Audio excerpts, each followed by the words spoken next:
Assalamualaikum warahmatullahi wabarakatuh. Siang terik di halaman kantor polisi, Risma datang hanya untuk menebus motornya. Tapi pertemuan dengan oknum polisi arogan berubah jadi duel sengit di depan publik. 3 lawan 1, darah tertumpah, kamera warga merekam, dan semua berakhir dengan kejutan yang mengguncang. Siang itu matahari menimpa halaman kantor polisi di pinggiran kota tanpa ampun. Panasnya memantul dari aspal yang mulai retak membuat udara terasa berat dan menyengat. Di tengah teriknya cuaca, seorang perempuan muda berjalan masuk dengan langkah mantap. Usianya 19 tahun, wajah cantik dengan tatapan yang fokus, rambut hitam lurus tergerai bebas. Tubuhnya dibalut kaos pink ketat polos yang menempel pas di badannya. Dipadukan dengan celana jeans biru dan sneaker putih yang sedikit berdebu. Setiap langkahnya tegas, tidak ada tanda-tanda keraguan atau rasa takut. Di pos jaga dekat gerbang, 2 polisi duduk santai sambil menyeruput kopi yang sudah tidak terlalu panas. Begitu melihat sosok Risma, percakapan mereka otomatis terhenti sejenak. Salah satu dari mereka menatap sambil mengangkat alis, kemudian menyikut rekannya pelan. "Wih, siapa tuh?" "Cantik, bener." Rekannya menoleh sekilas tersenyum tipis lalu menimpali. "Paling mau ngurus tilang. Lihat aja nanti." Ucapan itu disertai tawa kecil yang cepat mereka sembunyikan. Risma mendengar lirikan suara itu, tapi wajahnya tetap datar. Ia tahu persis bahwa menanggapi hanya akan membuang waktu.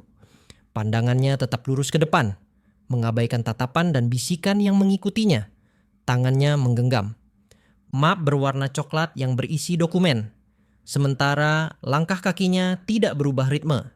Setiap ayunan, langkah seperti mengisyaratkan bahwa ia sudah menyiapkan diri untuk urusan yang akan dihadapinya.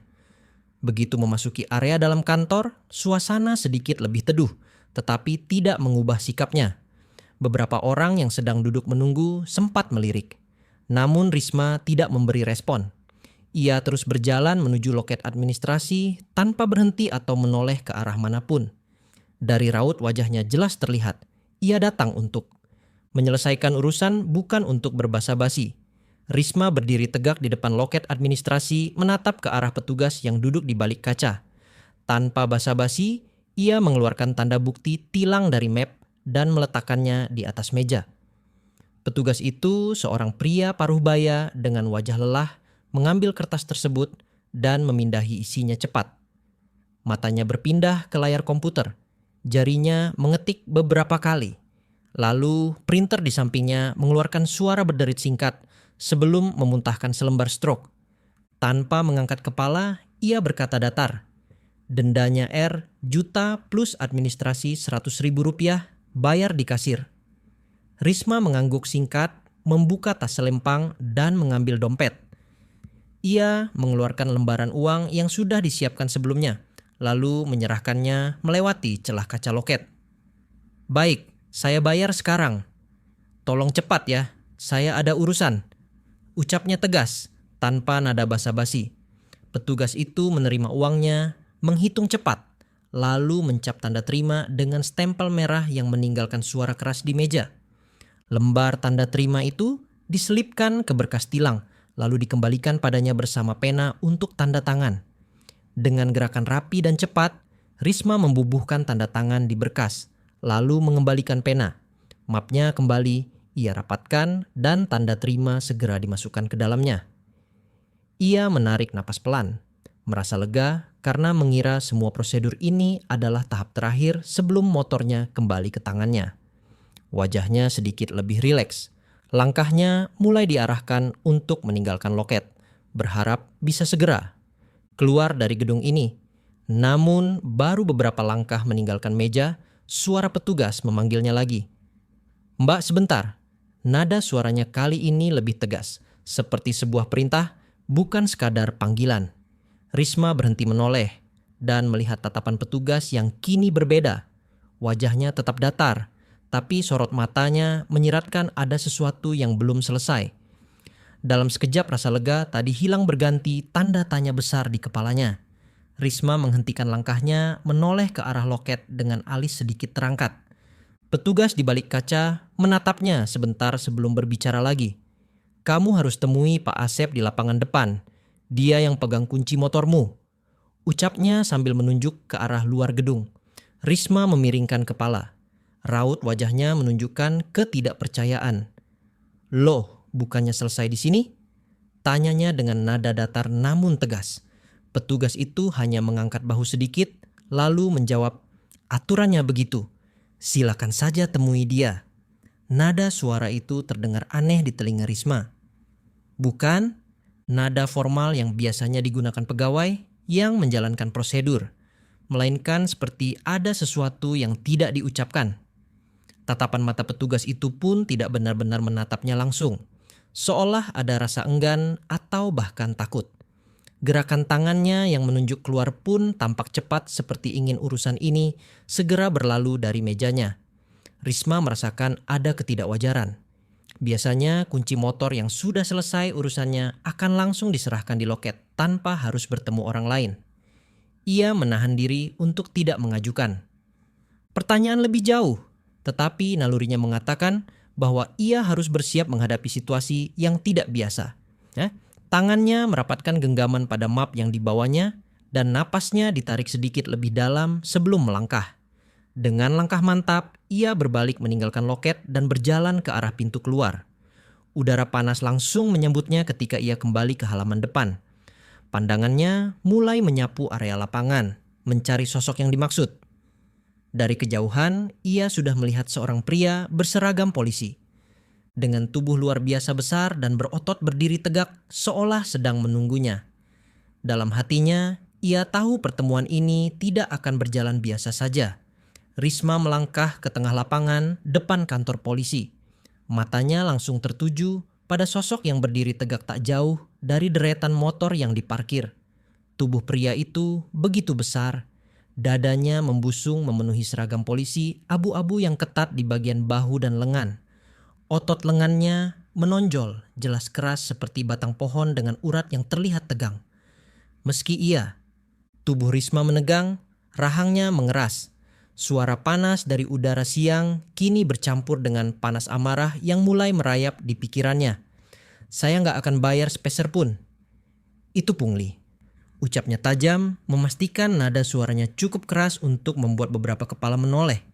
Ia tahu risikonya, tapi ia juga tahu jika ia diam, maka permainan kotor seperti ini akan terus berlangsung.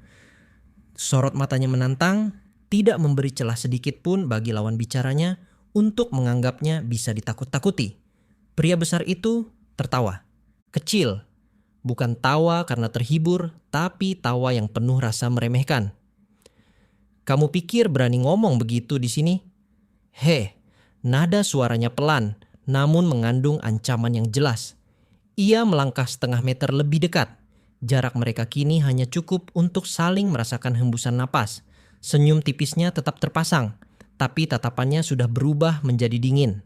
Risma bisa merasakan ketegangan di udara. Beberapa polisi yang duduk di pos jaga kini memperhatikan mereka. Namun tidak ada yang mendekat untuk menghentikan atau menengahi. Seolah semua sudah mengerti bagaimana permainan ini akan berjalan. Dalam hati Risma sudah mempersiapkan diri. Jika ini harus dilawan dengan cara yang lebih keras, ia tidak akan mundur. Asep melepas topinya perlahan. Gerakannya seperti ingin memastikan setiap orang di sekitar memperhatikan. Setelah itu, ia menggulung lengan bajunya sampai otot lengannya yang besar dan padat terlihat jelas. Urat-uratnya menonjol, kulitnya mengilap karena keringat siang, memberi kesan bahwa ia siap menggunakan kekuatan.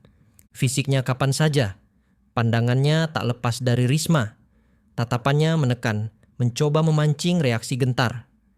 Kita duel, kalau kamu menang, motor keluar gratis. Kalau kalah bayar sekarang juga. Ucapnya dengan nada yang terdengar seperti tantangan sekaligus peringatan. Risma tidak bergeming. Ia menatap balik dengan wajah datar tanpa tanda ragu sedikit pun. Baik, tapi jangan nyesel kalau saya yang berdiri terakhir. Jawabnya tegas. Suaranya cukup keras untuk menembus kebisingan di sekitar lapangan. Ia sedikit merapatkan kakinya, memastikan posisi tubuhnya seimbang, siap menghadapi apa yang akan datang. Ucapannya membuat beberapa orang yang menonton saling melirik. Sebagian terkejut karena jarang ada yang berani menjawab Asep seperti itu. Polisi-polisi lain mulai berdatangan dari berbagai arah, membentuk setengah lingkaran di sekitar mereka. Beberapa bersiul, ada yang tertawa kecil sambil saling memberi komentar sinis. Lingkaran itu semakin rapat menciptakan arena tak resmi di tengah lapangan. Tidak ada seorang pun. Buah Asep saling melirik, namun tidak ada yang berani menimpali. Di luar ruangan, beberapa anggota propam lainnya terlihat berdiri sambil mengamati proses dari balik kaca. Kasus ini bukan lagi sekadar pelanggaran prosedur. Berbagai media, kamera, mikrofon, dan lampu sorot diarahkan ke sebuah podium yang berdiri di tengah. Tempat Kapolres setempat bersiap memberikan pernyataan resmi. Di belakangnya, beberapa perwira berdiri berbaris dengan wajah serius, menandakan bahwa apa yang akan diumumkan bukanlah hal sepele. Suasana hening seketika ketika Kapolres mulai berbicara. Kami tidak menoleransi tindakan yang mencoreng institusi. Oknum tersebut telah diberhentikan secara tidak hormat, ucapnya tegas.